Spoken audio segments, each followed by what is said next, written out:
Berapa bulan depan kawan? Kalau kalian nggak mau lari bos, kalau kalian nggak mau lari, hasilnya juga nggak akan mengikuti mas. 제가 본의 아니게 이번 월드컵 2차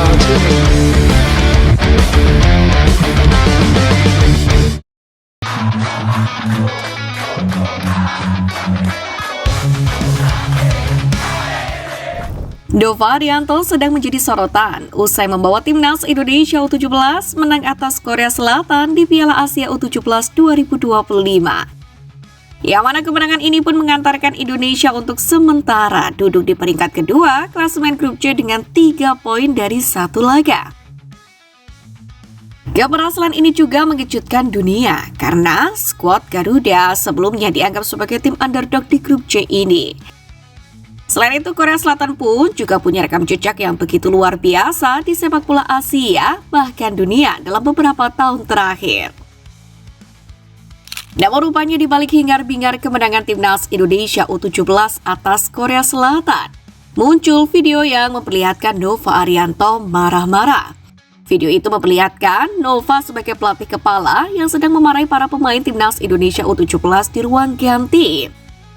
Dalam video berdurasi 59 detik itu dia menegur para pemainnya karena malas bergerak sehingga strateginya tidak berjalan maksimal. Berapa bulan depan kawan?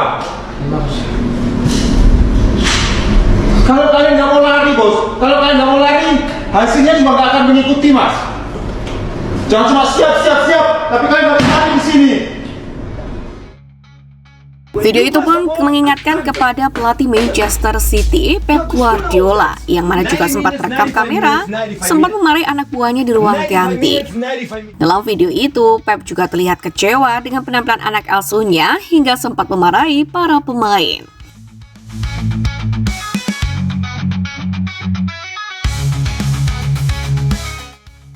Sementara itu, selain faktor tersebut, rupanya ada juga resep rahasia dari mantan pelatih timnas Indonesia Sintayong, yang mana juga menjadi kunci kemenangan penting kali ini, yakni tentang bagaimana skuad Garuda Muda menerapkan strategi STY yang selama ini dikenal disiplin dan terstruktur.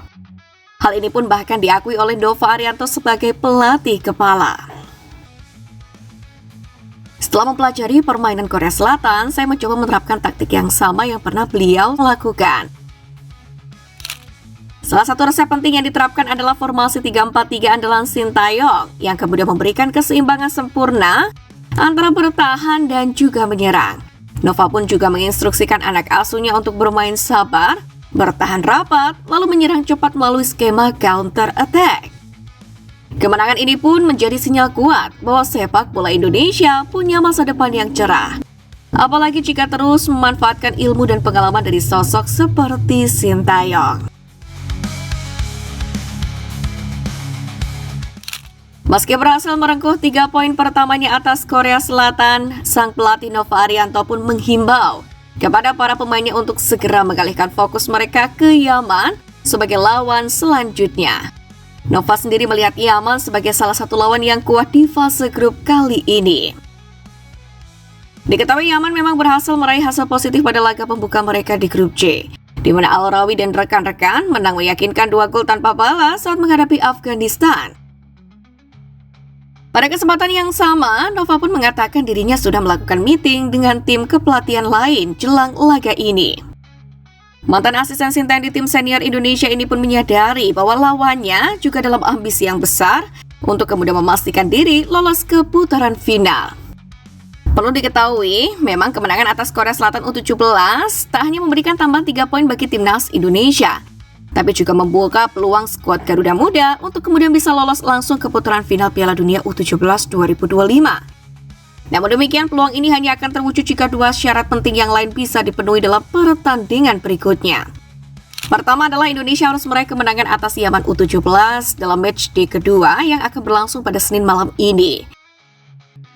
Sementara itu, jika Indonesia menang atas Yaman, maka skuad Garuda Muda akan berada di posisi pertama dengan 6 poin. Sedangkan Yaman akan turun ke posisi kedua atau ketiga tergantung selisih golnya. Dan pertandingan terakhir tak lagi menentukan kelolosan. Sebaliknya, jika Korea Selatan atau Afghanistan mampu meraih kemenangan, maka klasemen akan kembali terbuka dan peluang akan ditentukan hingga matchday terakhir. Kondisi ini tentu membuat laga kontra Yaman menjadi kunci utama perjuangan skuad Merah Putih. Tim pelatih yang dipimpin oleh Nova Arianto pun tentu memahami betul pentingnya laga kedua ini. Persiapan mental dan fisik pemain dipastikan menjadi prioritas utama agar para pemain tampil optimal. Kemenangan atas Korea Selatan memang membakar semangat, namun pertandingan berikutnya memerlukan pendekatan yang berbeda.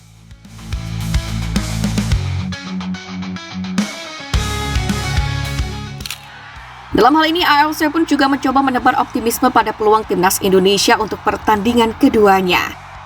AFC melalui laman resminya pun juga menyebutkan bahwa skuad Garuda hanya butuh menang atas Yaman untuk kemudian bisa lolos ke babak 8 besar Piala Asia U17, sekaligus mengamankan tempat di Piala Dunia U17 2025. Hal itu karena penentuan posisi peringkat pada turnamen ini memang mendahulukan poin head-to-head.